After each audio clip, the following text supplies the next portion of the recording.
늘 효도한다며 시어머니를 챙기던 며느리. 믿고 맡긴 통장에서 어느 날 3억 원이 사라졌습니다.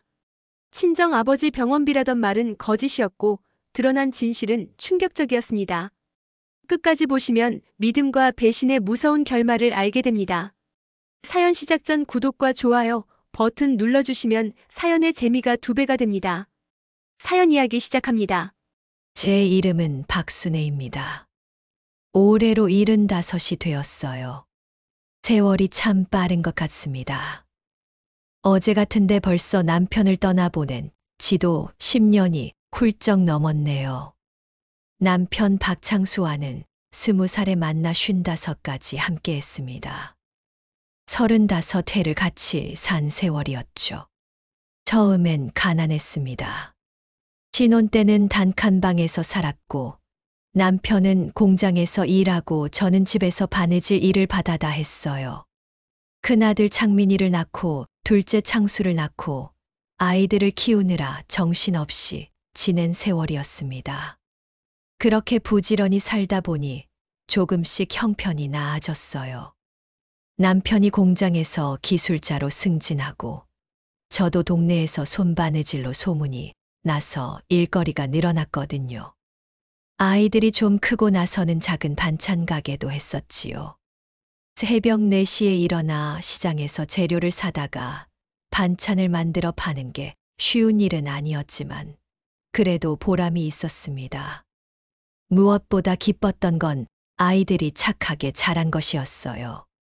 큰아들 창민이는 공부를 잘해서 대학까지 나와 안정적인 직장에 취직했고 둘째 창수도 성실한 성격으로 자영업을 하며 나름 잘 살고 있어요. 두 아들 모두 좋은 배우자를 만나 결혼해서 손자 손녀까지 안겨주었으니 이 정도면 복받은 인생이라고 생각했습니다. 특히 큰아들 창민이 내외는 정말 자랑스러웠어요. 며느리 미영이는 원래 교사였는데 결혼하고 나서도 시어머니인 저를 친어머니처럼 챙겨주었거든요. 다른 집 시어머니들이 며느리 불만을 늘어놓는 걸 들으면 저는 항상 미영이 자랑을 했습니다. 우리 며느리는 정말 다르다니까. 일주일에 2~3번씩은 꼭 안부 전화를 하고 제가 아프면 병원까지 모셔다 주고 실제로 미영이는 그랬어요. 계절이 바뀔 때마다 저에게 어울리는 옷을 사다 주고 명절 때면 다른 곳은 신경도 안 쓰고 저희 집에만 매달렸어요. 친정어머니보다 시어머니를 더 챙긴다며 창민이가 고마워할 정도였죠. 남편이 세상을 떠난 후에도 미영이의 정성은 변하지 않았습니다. 오히려 더 자주 찾아와서 안부를 묻고 혼자 지내기 힘들지 않으냐며 걱정해 주었어요. 때로는 손자 태민이와 손녀 예은이를 데리고 와서 저에게 재미를 주기도 했고요. 그 시절만 해도 저는 참 평온했습니다. 평생 모아둔 돈 3억 원이 은행에 차곡차곡 쌓여 있었고 효자 효부인 큰아들 내외가 있으니 노후 걱정은 없다고 생각했거든요. 둘째 창순애도 자주 찾아오긴 했지만 워낙 큰 집에서 잘 챙겨주니까 큰 부담 없이 지낼 수 있었어요. 그런데 지금 생각해보면 그 평온함이 무너지기 시작한 건 아주 작은 일부터였던 것 같습니다. 남편이 세상을 떠나고 3년 정도 지났을 때였을까요? 미영이가 어느 날 저에게 말했습니다. 어머니, 혼자 계시면서 은행 일 보시기 힘드시죠? 사실 맞는 말이었어요. 나이가 들수록 은행에 가는 게 부담스러웠거든요. 요즘 은행들은 다 컴퓨터로 일을 처리하는데 저 같은 할머니가 가면 직원들도 귀찮아하는 티가 나더라고요. 게다가 통장 정리하고 이자 확인하고 각종 서류 관리하는 것들이 점점 복잡해져서 머리가 아팠어요. 그러게 말이야. 요즘 은행에 가면 뭐가 뭔지 모르겠더라. 그럼 제가 어머니 통장 관리를 도와드릴까요? 저도 은행 업무는 익숙하고 어머니께서 편하게 지내실 수 있도록 생활비도 제가 알아서 챙겨드리고요. 처음에는 조금 망설였습니다. 아무리 며느리라지만 제 돈을 맡긴다는 게 쉬운 결정은 아니었거든요. 하지만 미영이의 그간 행동을 보면 정말 믿을 만했어요. 어머니, 저희가 어머니를 평생 모실게요. 이제 걱정 내려놓으시고 편안히 지내세요. 통장 관리 같은 번거로운 일들은 제가 다 알아서 하겠습니다. 그 말을 들으니 정말 든든했습니다. 실제로 미영이는 그동안 한 번도 저를 실망시킨 적이 없었거든요. 그래서 며칠 고민하다가 결국 통장을 넘겨주기로 했습니다. 그래, 내가 알아서 관리해라. 나야 이제 늙어서 이런 일들이 귀찮다. 하지만 중요한 일이 있을 때는 미리 상의해야 한다. 알겠지? 물론이죠, 어머니. 작은 일도 다 말씀드릴게요. 그날 미영이와 함께 은행에 가서 통장 관리 권한을 넘겨주었습니다. 은행 직원이 정말 괜찮으시냐고 몇 번이나 확인했지만 그때는 전혀 의심이 없었어요. 통장을 넘겨준 후에도 처음 몇 달은 정말 좋았습니다. 미영이는 매달 정해진 날에 생활비를 챙겨주었고 돈이 필요할 때 말하면 바로바로 처리해 주었거든요. 오히려 제가 직접 관리할 때보다 더 체계적이었어요. 어머니, 이번 달 생활비예요. 부족하시면 언제든 말씀하세요. 아이고, 고맙다. 덕분에 편하네. 그 시절에는 정말 미영이가 고마웠습니다. 동네 할머니들에게도 자랑했어요. 우리 큰며느리가 얼마나 잘하는지 몰라. 은행 일까지 다 알아서 해주니까 나는 손 하나 까딱 안 해도 돼. 다른 할머니들이 부러워하는 소리를 들으면 가슴이 뿌듯했어요. 정말 복받은 시어머니라고 생각했거든요. 통장을 맡긴 지 1년 정도 지나면서 아주 작은 변화들이 생기기 시작했습니다. 처음에는 별로 신경 쓰지 않았던 일들이었어요.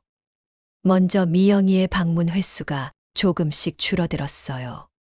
전에는 일주일에 2~3번씩 꼭 와서 안부를 물었는데 한 달에 1~2번 정도로 줄어들더라고요. 그래도 바쁘니까 그런가 보다 했죠. 그리고 생활비를 주는 방식도 바뀌었습니다. 전에는 직접 현금으로 챙겨주었는데 어느 순간부터는 어머니 통장에 넣어드렸어요 라고 문자로만 알려주더라고요.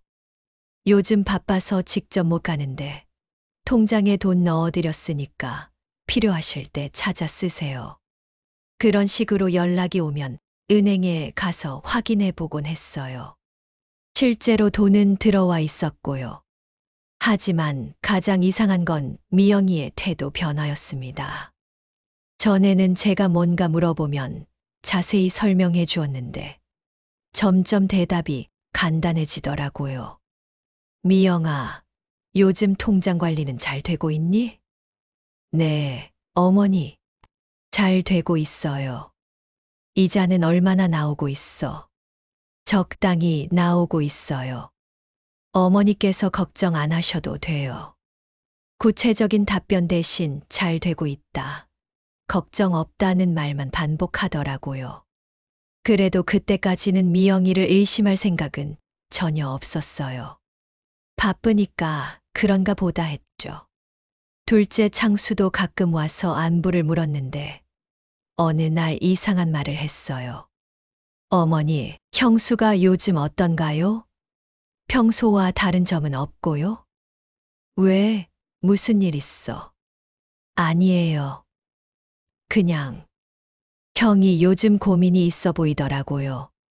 그 말을 듣고 창민이를 자세히 관찰해 보니 확실히 예전보다 표정이 어두워 보였어요. 웃을 때도 억지로 웃는 것 같고 말수도 줄어든 것 같았고요. 창민아, 무슨 걱정 있니? 아니에요, 어머니. 회사 일 때문에 좀 바빠서 그래요. 하지만 뭔가 석연치 않았습니다. 회사 일 때문에 바쁜 건 전에도 있었는데 이번엔 분위기가 달랐거든요. 그리고 또 다른 변화가 있었어요. 미영이의 친정 식구들 얘기를 자주 하기 시작한 거였어요. 어머니, 저희 아버지가 요즘 몸이 안 좋으세요. 그래? 어디가 아프대? 여기저기 아프시다고 하네요. 나이가 드시니까. 병원은 가봤어. 가봤는데 뚜렷한 원인을 못 찾겠다고 하더라고요. 그런 식으로 친정 얘기를 하면서 은연중에 돈이 많이 든다는 말을 했어요.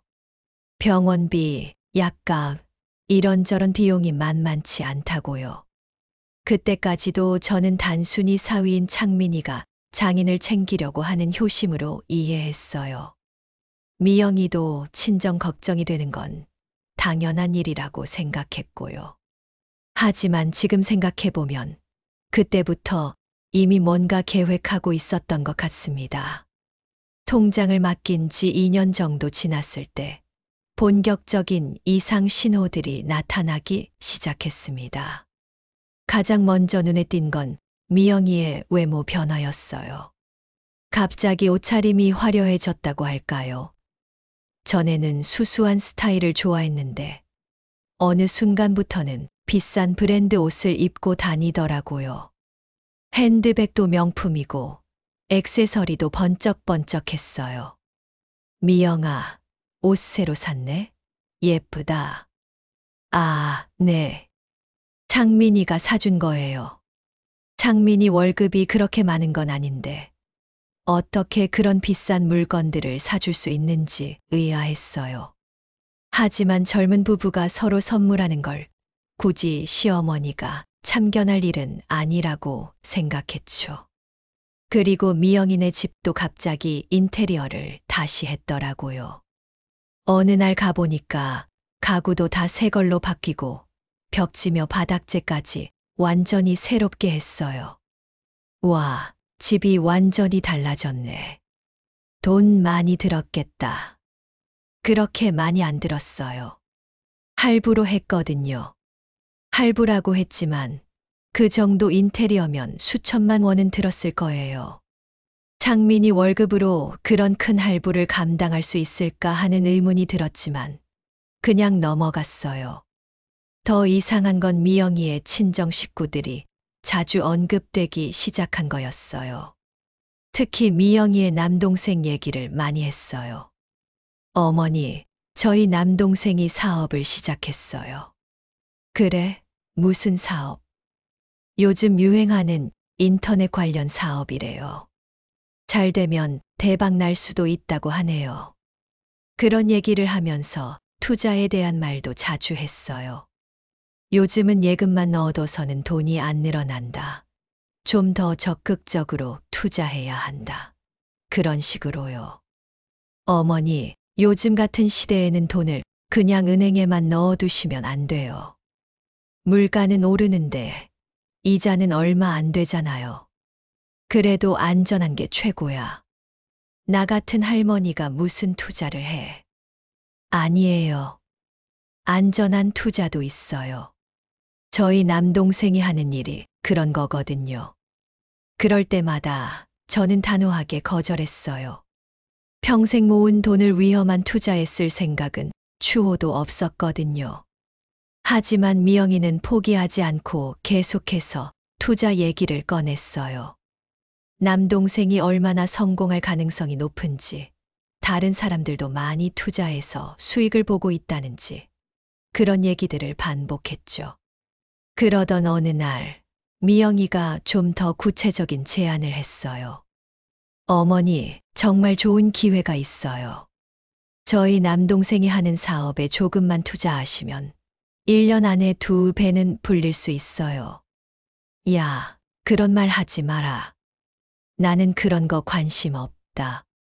어머니, 정말 안전해요. 이미 성공 사례들이 많이 있고. 됐어. 내 돈은 내가 알아서 할 테니까 그런 얘기 하지 마. 그렇게 단호하게 거절했는데도 미영이는 계속해서 기회만 있으면 투자 얘기를 꺼냈어요. 그때부터 뭔가 이상하다는 생각이 들기 시작했죠.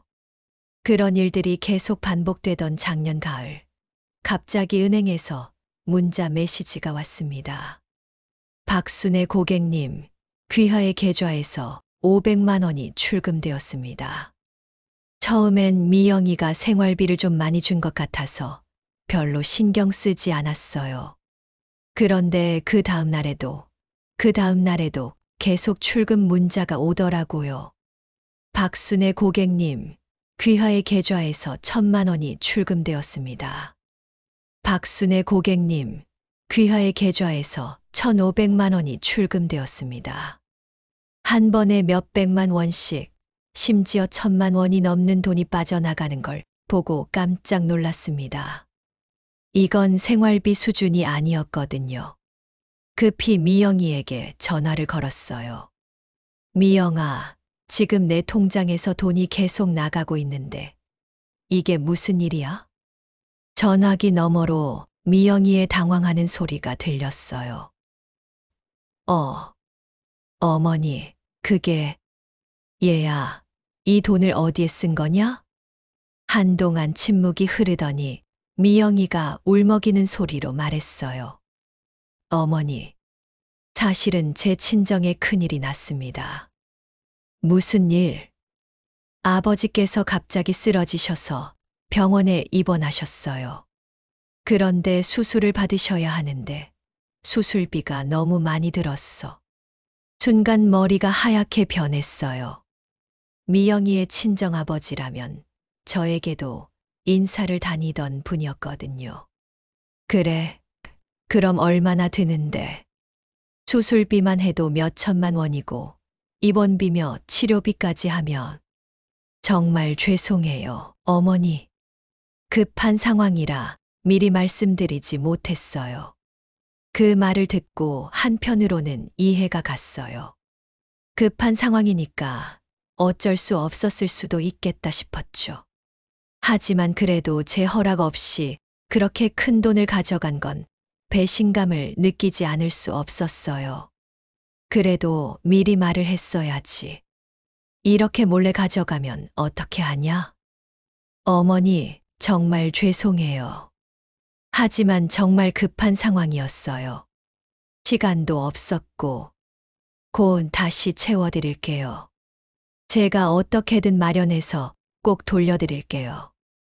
미영이가 울면서 사과하는 소리를 듣고 있으니 마음이 복잡했어요.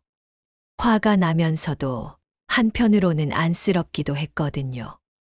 하지만 그날 밤부터 잠을 제대로 못 이뤘어요. 평생 모은 돈이 허락도 없이 빠져나간다는 게 얼마나 무섭고 답답한 일인지 겪어보지 않은 사람은 모를 겁니다. 가슴이 답답하고 숨이 막히는 것 같았어요. 며칠 동안 알아 누워 있는데 둘째 창수가 병문안을 왔어요. 어머니, 어디 아프세요? 사정을 설명했더니 창수의 표정이 이상하게 변하더라고요. 어머니, 형수 친정아버지 수술 얘기는 저도 처음 듣는데요. 형한테 들은 적도 없고. 그래. 혹시 어머니께서 직접 확인해 보셨어요? 정말 병원에 입원하셨는지요? 그 말을 듣고 불안감이 더 커졌어요. 생각해보니 미영이 친정아버지가 아프다는 소리는 들었지만 병원 이름이나 구체적인 상황은 들어본 적이 없었거든요. 창수야, 너 혹시 확인해 볼 수 있어? 네, 제가 알아보겠습니다. 창수가 며칠 동안 알아본 결과 충격적인 사실이 밝혀졌어요. 창수가 가져온 소식은 정말 충격적이었습니다. 어머니, 형수 친정아버지는 병원에 입원한 적이 없어요. 제가 직접 확인해 봤는데 멀쩡히 집에서 지내고 계시더라고요. 뭐라고? 형수가 거짓말을 한 거예요. 어머니 돈이 어디로 갔는지 정확히 알아봐야겠어요. 그 말을 듣고 머리가 띵했어요. 그럼 제 돈은 도대체 어디로 간 걸까요? 창수의 도움으로 은행에 가서 자세한 출금 내역을 확인해 봤습니다. 제가 직접 통장을 관리할 때는 이런 복잡한 내역을 보기 어려웠는데 창수가 있으니까 자세히 확인할 수 있었어요. 어머니, 이 돈들이 전부 미영이 명의 계좌로 갔네요. 그런데 이 계좌에서 또 다른 곳으로 이체가 됐어요. 어디로? 잠깐만요. 더 추적해 보겠습니다. 창수가 은행 직원의 도움을 받아 자세히 조사한 결과 제 돈이 미영이의 남동생과 관련된 계좌들로 흘러들어갔다는 사실이 밝혀졌어요. 어머니, 이건 투자 사기일 가능성이 높아요. 요즘 코인 투자 사기가 많은데 그런 수법이랑 비슷해 보여요. 코인 투자 사기? 네, 가상화폐에 투자하면 큰 수익을 낼 수 있다고 속여서 돈을 받아낸 다음 그 돈을 모두 가져가 버리는 사기예요. 최근에 이런 사기에 당한 사람들이 많아요. 그 순간 모든 게 이해가 됐어요. 미영이가 그토록 투자 얘기를 했던 이유, 남동생의 사업 얘기를 자주 했던 이유, 갑자기 생활 수준이 높아진 이유, 모든 게 연결되더라고요. 그럼 내 돈은 다 사라진 거야? 아직 확실하지 않으니까 더 알아봐야겠어요.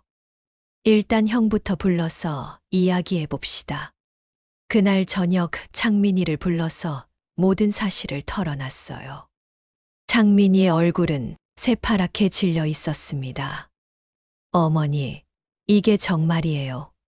미영이가 정말 그런 일을? 창민아, 너는 정말 몰랐어. 저는 정말 몰랐어요. 미영이가 어머니 용돈을 챙겨드린다고만 했지. 이런 큰 돈을 쓴다는 얘기는 한 번도. 창민이도 충격에 빠져서 말을 제대로 잇지 못했어요. 그리고 분노에 차서 미영이를 불렀습니다. 미영아, 당장 여기 와. 얼마 후 미영이가 나타났는데 이미 모든 걸 예상하고 있었던 것 같았어요.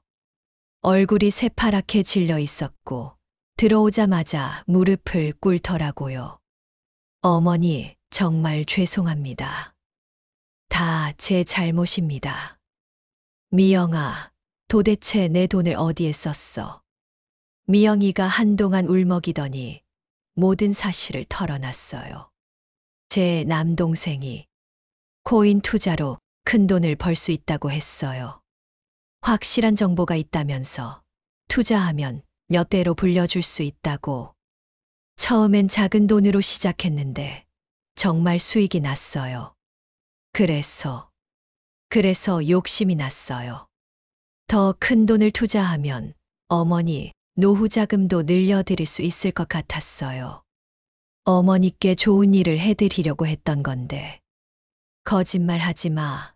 처음부터 속일 생각이었잖아. 창민이가 화를 내며 소리쳤어요. 아니에요. 정말 어머니를 위해서였어요. 하지만 나중에 알고 보니 그게 다 가짜였어요. 수익이 났다던 것도 거짓이었고 제 남동생도 사기를 당한 거였어요. 그제서야 전체 그림이 그려졌어요. 미영이의 남동생이 가상화폐 투자 사기에 먼저 당하고 그 손실을 만회하려고 주변 사람들까지 끌어들인 거였어요. 미영이는 그 말에 속아서 제 돈을 갖다 바친 거고요. 그럼 내 돈은 다 어디로 갔어? 그게 다 사라졌어요. 사기 업체가 잠적해버려서 한 푼도 못 찾았어요. 그 말을 듣는 순간 정말 하늘이 무너지는 기분이었어요. 평생 모은 3억 원이 한순간에 모두 날아간 거였으니까요. 그날 밤 우리 집은 아수라장이 되었어요. 창민이는 미영이를 향해 소리를 질렀고 미영이는 울면서 빌기만 했어요. 당신이 어떻게 어머니를 이렇게 배신할 수가 있어? 평생 모으신 돈을 어떻게? 여보, 정말 죄송해요. 정말 어머니를 위해서 한 일이었는데. 위해서 허락도 없이 몰래 가져가는 게 위해서야. 저도 남동생한테 속았어요. 정말 돈을 불려드릴 수 있다고 했어. 그 광경을 보며 저는 말로 표현할 수 없는 절망감을 느꼈어요. 그동안 믿어왔던 며느리가, 그토록 효부라고 소문났던 며느리가 저를 이렇게 속일 줄이야. 더 충격적인 건 미영이가 한 변명들이었어요. 어머니, 처음에는 정말 수익이 났어요. 몇백만 원 투자했는데 1,000만 원이 넘게 늘어났다고 남동생이 보여줬거든요. 그게 다 가짜였다며? 네. 나중에 알고 보니 그게 다 가짜 수익이었어요. 더 큰 투자를 유도하기 위한 미끼였던 거죠. 그런 뻔한 사기 수법에 어떻게 속을 수가 있는지 이해할 수 없었어요. 설령 정말 수익이 났다고 하더라도 제 허락 없이 그런 위험한 투자를 할 권리가 어디 있었나요? 어머니, 정말 죄송해요. 제가 어떻게든 책임지겠어요. 어떻게 책임져? 3억이야, 3억. 집을 팔아서라도 돌려드릴게요. 하지만 창민이네 집값으로는 3억을 다 돌려받기 어려웠어요. 게다가 아직 대출금도 남아있는 상태였고요. 며칠 동안 집안이 뒤숭숭했어요. 창민이는 회사에도 제대로 못 나가고 미영이는 죄책감에 시달렸어요. 손자 손녀들도 분위기를 눈치채고 불안해했고요. 그 와중에 미영이의 친정에서도 연락이 왔어요. 미영이 어머니가 직접 찾아와서 무릎을 꿇고 빌더라고요. 사돈님, 정말 죄송합니다. 다 저희 집 막내 아들이 잘못했어요. 이제 와서 사과해봐야 무슨 소용이에요. 저희가 집이라도 팔아서 변제하겠습니다. 시간이 걸리더라도 꼭 갚겠어요. 미영이의 친정도 사실 그렇게 형편이 좋지 않았어요. 집을 판다고 해도 3억을 다 갚기는 어려울 거였죠. 이런 상황에서 창수가 조언했어요. 어머니, 이건 법적으로 해결하셔야 해요. 가족이라고 해서 넘어가시면 안 돼요. 처음에는 망설였어요. 아무리 그래도 가족끼리 법정에 서는 게 맞나 싶었거든요. 하지만 3억 원은 제게 있어서 생존과 직결된 문제였어요. 이 돈 없이는 남은 생을 어떻게 살아갈지 막막했거든요. 창수야, 그래도 가족인데. 어머니 가족이라고 해서 이런 일을 당하고도 가만히 있으실 건가요? 미영이가 한 일은 횡령이에요. 법적으로 처벌받아야 해요. 결국 변호사를 찾아가 상담을 받았어요. 변호사는 명확하게 말했습니다. 이건 명백한 횡령 사건입니다. 통장 관리 권한을 위임받았다고 해서 임의로 큰 돈을 사용할 권리는 없거든요. 그럼 돈을 돌려받을 수 있나요? 민사소송과 형사고발을 동시에 진행하시는 게 좋겠어요. 형사처벌을 받게 되면 더 적극적으로 변제하려고 할 가능성이 높거든요. 그렇게 해서 미영이를 고발하게 되었어요. 가족을 고발한다는 게 얼마나 마음 아픈 일인지 모릅니다. 하지만 제 노후를 지키기 위해서는 어쩔 수 없는 선택이었어요. 법정에 서는 날, 미영이는 계속 울면서 사죄했어요. 판사님, 정말 죄송합니다. 시어머니를 속이려던 게 아니었어요. 정말 돈을 불려드리려고 했던 건데. 하지만 판사는 냉정했어요. 동기가 무엇이든 타인의 돈을 허락 없이 사용한 것은 횡령입니다. 더구나 피해자는 고령의 시어머니로 평생 모은 노후 자금을 잃게 된 상황이군요. 재판 과정에서 더 많은 사실들이 밝혀졌어요. 미영이가 제 돈을 사용한 게 한두 번이 아니었던 거예요. 처음에는 작은 금액부터 시작해서 점점 큰 돈을 빼내갔던 거죠. 피고인은 2년여에 걸쳐 총 15차례에 걸쳐 피해자의 계좌에서 무단으로 출금했습니다. 15차례나 된다니 정말 충격이었어요.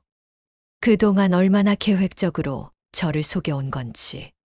재판이 진행되는 동안 미영이 측에서 계속 합의를 요청했어요.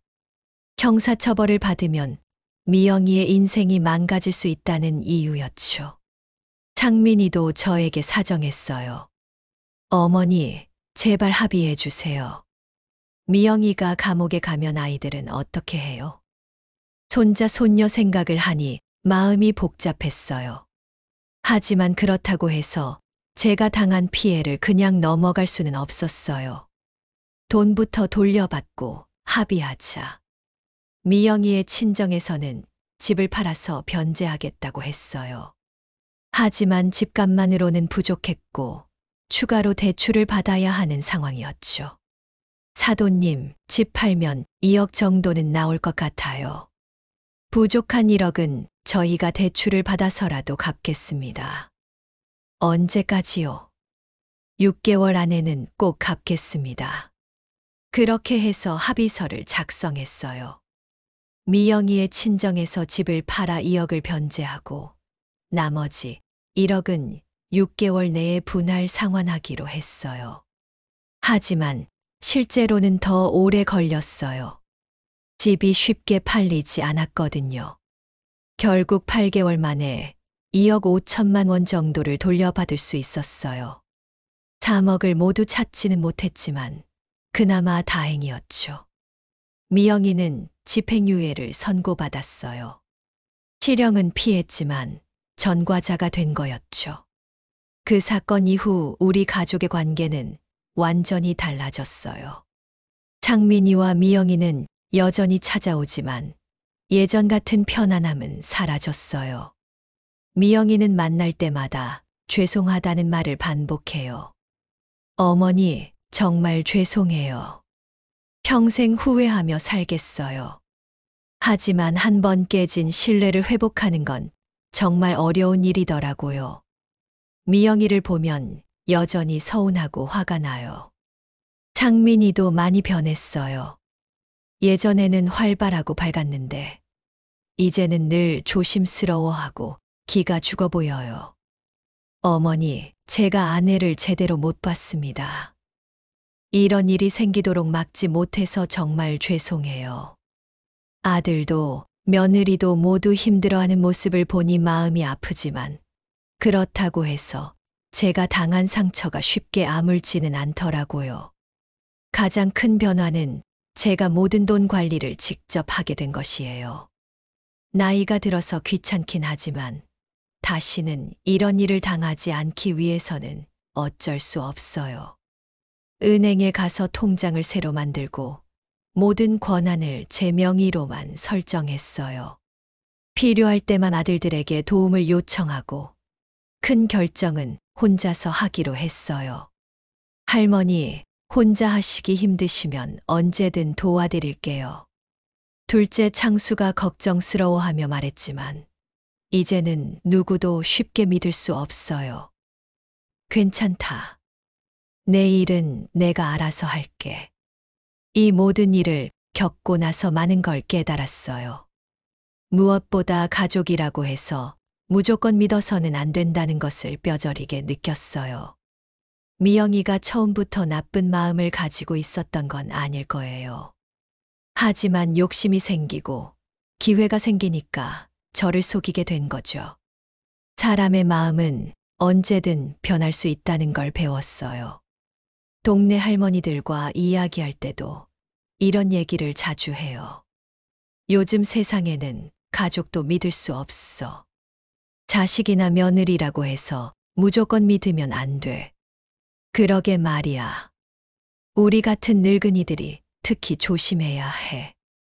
돈 관리는 끝까지 본인이 해야 한다니까. 실제로 비슷한 일을 당한 할머니들이 많더라고요. 자식이나 며느리에게 돈을 맡겼다가 사기를 당한 사람, 투자한다며 돈을 가져간 후 날린 사람. 이런 일들이 생각보다 흔해요. 이제는 누가 투자 얘기를 해도 단호하게 거절해요. 할머니, 요즘 좋은 투자 상품이 있는데요. 됐어요. 나는 그런 거 안 해요. 하지만 이건 정말 안전한 투자는 없어요. 그만하세요. 예전 같으면 며느리가 추천한다면 괜찮을까 하고 생각했을 텐데, 이제는 절대 그런 생각을 하지 않아요. 돈을 일부 찾긴 했지만 여전히 5천만 원 정도 손실이 남아 있어요. 3억이 있을 때와 2억 5천만 원이 있을 때는 심리적으로 많이 달라요. 여유가 줄어든 만큼 더 조심스럽게 살아야 해요. 생활비도 줄였어요. 예전에는 좋은 음식도 사 먹고 옷도 사고 손자 손녀들에게 용돈도 많이 줬는데 이제는 그럴 여유가 없어요. 할머니, 용돈 주세요. 손자가 와서 말할 때면 마음이 아파요. 예전 같으면 얼른 지갑을 열어서 넉넉히 줬을 텐데 이제는 그럴 수 없거든요. 할머니가 지금 돈이 많지 않아. 조금만 줄게. 그런 모습을 보는 창민이의 표정도 어둡더라고요. 자기 때문에 어머니가 이렇게 된 거라고 생각하는 것 같아요. 건강 관리도 더 신경 써야 해요. 병원비도 만만치 않거든요. 예전에는 몸이 조금 아프면 바로 병원에 갔는데 이제는 정말 필요한 경우가 아니면 참고 지내려고 해요. 어머니 아프시면 바로 병원 가셔야죠. 괜찮다. 조금 더 지켜보자. 그런 제 모습을 보는 아들들의 마음도 편치 않을 거예요. 하지만 현실적으로 돈을 아껴 써야 하는 상황이에요. 시간이 지나면서 가족들과의 관계도 조금씩 정리가 되고 있어요. 미영이와는 여전히 어색하지만 그래도 완전히 관계를 끊을 수는 없잖아요. 손자 손녀들 때문이라도요. 어머니 추석이니까 같이 차례 지내면 안 될까요? 창민이가 조심스럽게 물어볼 때면 고민이 돼요. 가족이긴 하지만 예전처럼 편하지는 않거든요. 그럼 너희가 차례상 준비하고 나는 그냥 참석만 할게. 예전에는 제가 직접 음식도 만들고 차례상도 차렸는데 이제는 그런 일도 맡기지 않아요. 믿음이 깨진 상태에서는 큰 일을 같이 하기 어려워요. 둘째 창순애와는 오히려 더 가까워졌어요. 이번 일을 처리하는 과정에서 창수가 많이 도와줬거든요. 어머니, 앞으로 뭔 일 있으면 저한테 상의하세요. 그럴게. 고맙다. 하지만 창수한테도 통장을 맡기지는 않아요. 이번 일로 아무리 가까운 가족이라도 돈 문제만큼은 독립적으로 관리해야 한다는 걸 배웠거든요. 이제 75이 된 제가 후배 할머니들에게 꼭 해주고 싶은 말이 있어요. 첫째, 아무리 가까운 가족이라도 돈 관리는 본인이 직접 해야 한다는 것이에요. 귀찮고 힘들어도 끝까지 본인이 챙겨야 해요. 둘째, 투자 얘기는 무조건 거절하라는 것이에요. 확실하다, 안전하다, 다른 사람들도 성공했다. 이런 말들은 다 거짓말이에요. 셋째, 가족이 갑자기 큰 돈이 필요하다고 할 때는 반드시 확인해 봐야 한다는 것이에요. 급하다고, 시간이 없다고 재촉하면 더욱 의심해야 해요. 넷째, 통장을 다른 사람에게 맡길 때는 사용 내역을 정기적으로 확인해야 해요. 믿으니까 맡긴다는 식으로 방치하면 안 돼요. 다섯째, 이상한 일이 생기면 혼자 고민하지 말고 다른 가족이나 전문가에게 상의해야 해요. 저도 처음에 창수한테 상의했기 때문에 진실을 알 수 있었거든요. 할머니, 그런 일을 겪으시고도 가족을 원망하지 않으세요? 동네 할머니가 물어보면 이렇게 대답해요. 원망하지 않으려고 노력해요. 하지만 다시는 그런 실수를 하지 않으려고 해요. 그게 나 자신을 지키는 길이니까요. 지금 저는 혼자 살고 있어요. 돈 관리도 혼자 하고 집안일도 혼자 해요. 때로는 외롭지만 그래도 마음은 편해요. 더 이상 누군가에게 속을 걱정을 하지 않아도 되니까요. 매주 은행에 가서 통장 정리를 해요. 귀찮지만 제 돈이 어떻게 쓰이고 있는지 정확히 알 수 있어서 안심이 돼요. 할머니, 또 오셨네요. 은행 직원들도 이제는 저를 잘 알아요. 처음에는 귀찮아하는 것 같았는데 사정을 알고 나서는 친절하게 도와줘요. 혹시 이상한 출금 내역 없죠? 네, 할머니, 깨끗해요. 그런 말을 들을 때마다 안도감을 느껴요. 건강도 나름 잘 관리하고 있어요. 돈을 아끼느라 병원은 자주 못 가지만 그래도 꾸준히 운동하고 건강한 음식을 먹으려고 노력해요. 동네 경로당에도 나가서 다른 할머니들과 이야기도 하고 가끔은 같이 여행도 가요. 혼자 있는 시간이 많아졌지만 외롭지 않게 지내려고 해요. 손자, 손녀들도 가끔 보러 와요. 예전만큼 자주는 아니지만 그래도 가끔 얼굴 보는 것만으로도 기뻐요. 할머니, 용돈. 할머니가 지금 많이 없어. 이것만 가져가거라. 예전만큼 많이 주지는 못하지만 그래도 손자들이 실망하지 않을 정도는 줘요. 이 모든 일을 겪고 나서 가장 많이 하는 생각은 내가 너무 순진했다는 것이에요. 사람을 쉽게 믿고 특히 가족이라는 이름 때문에 경계심을 늦췄어요. 미영이가 처음 투자 얘기를 했을 때부터 의심했어야 했어요. 남의 돈으로 투자하겠다는 사람을 어떻게 믿을 수 있었을까요? 통장을 맡길 때도 너무 성급했어요. 아무리 믿을 만한 사람이라도 그런 중요한 일은 더 신중하게 결정했어야 했어요. 무엇보다 의존적으로 살았던 게 문제였어요. 며느리가 알아서 해준다며 저 스스로 관리하는 것을 포기했거든요. 나이가 들어도 자립적으로 살아야 한다는 걸 깨달았어요. 하지만 이런 일을 겪었다고 해서 모든 사람을 의심하며 살 수는 없어요. 믿되 확인하고 가까운 사람이라도 돈 문제만큼은 분명한 선을 그어야 한다는 걸 배웠어요. 요즘도 가끔 미영이를 보면 안쓰럽기도 해요. 그 아이도 처음부터 나쁜 마음이었던 건 아닐 테니까요. 하지만 그렇다고 해서 제가 당한 피해가 없어지는 건 아니죠. 남은 생을 어떻게 살아갈지 계획도 세웠어요.